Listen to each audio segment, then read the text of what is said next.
Hey everybody, what the flick? Episode 10, season 10 of Doctor Who, The Eaters of Light, Bibbs and Alonso.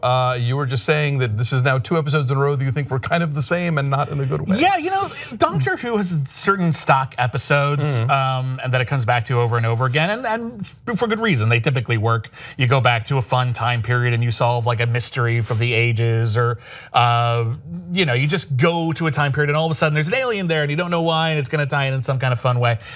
These are pretty stock monster of the week episodes, and we've had 2 in a row. I think last week's was particularly egregious. The drama wasn't there, the suspense wasn't there. Didn't feel particularly revelatory. The characters were kind of thin. I didn't particularly care for it. It wasn't awful. I've certainly seen worse episodes of Doctor Who, especially even with this doctor. But it was just sort of sat there, and it's the weakest episode we've had so far this season. Yeah, no, I agree. And this episode, I think, starts off with a more interesting premise. We're going to find out what happened to this missing Roman legion, and we're going to potentially investigate why all the crows are saying "doctor," which is cute.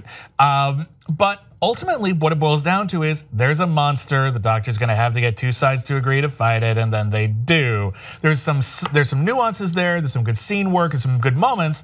But ultimately, this feels like kind of a filler episode, and we were doing a lot of good stuff before this. Yeah, it's a bit of a vamp. I did like some of those moments, though. Like, I really liked Bill and the Roman soldiers, and the discussion about like the bisexuals or the advanced ones. I thought that was kind of funny. Yeah, we like to think, you know, like there's this sort of tradition of sexuality, but you go back far enough, and things are totally different. No, totally. Yeah. I also was. Has the show ever addressed of why everyone in the universe speaks English? Yes, that's actually something it's weird that they haven't addressed in a while. Usually that's one of the. Usually when the doctor gets a new companion, they go through kind of a couple of orientation key moments, exposition points, and they get to it within the first episode or 2. It's actually weird that Bill, who is very bright and comes at things from different angles, hasn't really thought to notice that everyone speaks English, and that maybe this was something she could have asked the doctor about. I like that she figures it out on her own. I do like that they finally confirmed that they're doing lip sync. Yes. Like, it's not like that's not just for the audience's benefit, like the TARDIS is doing that, which I rather like.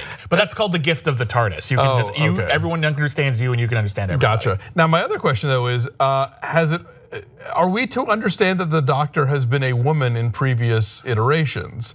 Because the Vestal Virgins were all women. That is potentially true. Theoretically, we've seen all of the Doctor's previous iterations. I see.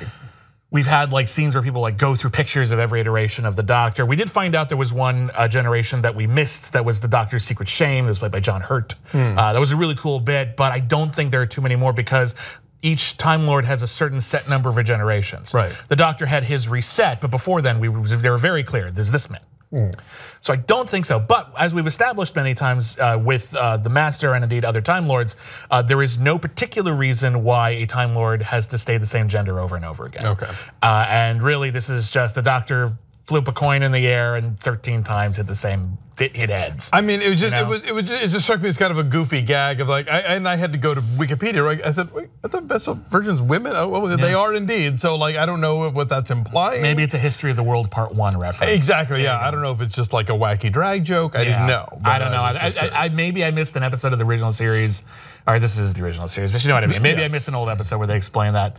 That I did not. This reminded me a lot of the beginning of that Maisie Williams arc we had last year. Yeah, doesn't that seem familiar? Like we have this whole sort of warlike clan that are having to fight off an alien invasion, and the nobility of it, and we're all gonna learn a valuable lesson. And there's a young woman in particular who has to stand up and take charge and blah.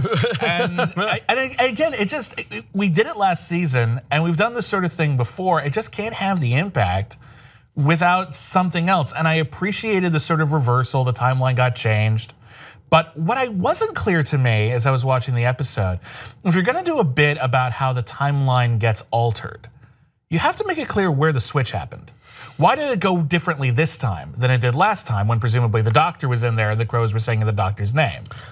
Does this fall into the category of wibbly wobbly? Probably wibbly wobbly, timey-wimey, but it's the same problem I have with that movie Deja Vu, which I think is really, really kind of brilliant actually, except they never make it clear what this Denzel Washington did different than all the other Denzel Washingtons. If you watch that film, that's the one flaw in that movie. Really, is that they never make that clear. Yeah. So this episode was sort of, I was entertained, but it ultimately felt kind of negligible. And what's happening with Missy this season? Like all this build up at the vault, and you got to watch the vault, and now she's out. It's like no one really seems to give a shit except for Nardole, and it's like such a good setup, and then they're kind of making it a little too easy. And I think, man, look, there's two possibilities. Either Missy's gonna betray everybody or she's not.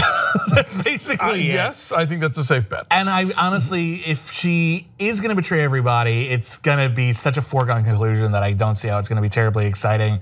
And if she's not gonna betray everybody, well, they're kind of not building up the drama that she might terribly well. So I don't know where they're going with this. I hope it's somewhere interesting, but honestly, I'm just not seeing it right now. My other thought is like, there's somehow sort of, I think maybe they feel like they need to have her around for when Capaldi regenerates into somebody else. Maybe. And I mean, don't get me wrong, but that's the trick though. If you remember, did you ever watch Lost? Did you watch Lost? I watched only the final episode so that I could live blog the final episode as seen by someone who had never watched Lost. All right, well that's actually kind of funny. The character of Lapidus, who was played by Jeff Fahey. He had been on the show for a couple of seasons and he never had anything to do. He was played by Jeff Fahey, a recognizable actor, and he's just there. And you realize in that last episode, they just needed someone there who could fly a plane at the end. So they kept him around for multiple seasons. For one payoff, finally. Yeah, we developed a drinking game based on that. If Jeff Fahey is in the scene and does nothing, you take a drink and you would get smashed every episode the last couple of seasons. Now, that's what I'm trying to kind of feel with Missy here. You have the Doctor's arch nemesis. They have a really complicated relationship in which, as the last two people of their kind, they are very intimately connected, and there's a lot of bizarre affection for one another, even though they kind of stand for opposite things and hate each other in other ways. That's kind of the relationship. I'm sorry, I love Bill. Bill is great. I do, yes. But that feels like she's the companion on a different season and she's gotten sidelined. There's a whole season out there where the Doctor's companion is a supervillain. And you could do that. You could have that interplay, and that would actually be a fascinating new way to do this. But they're not doing that. She's just sort of there. She doesn't even get to leave the TARDIS. Like, get on with it, I think is basically my point. Shit or get off the pot, Doctor Who. Kind of, especially for episodes which honestly could have used a bit more sass. Could have used someone who brought a new element to the table, because again, this is an episode that we've seen before, followed by that same episode kind of again. And injecting Missy into that, having a villain there the whole time. Would have made it a little different, who might have tried to solve the problem but do it in the wrong way because she's still kind of evil. Like, you could do something with that. All right, Just seems like a missed opportunity. We'll be back next week. Here's hoping they don't go 3 for 3.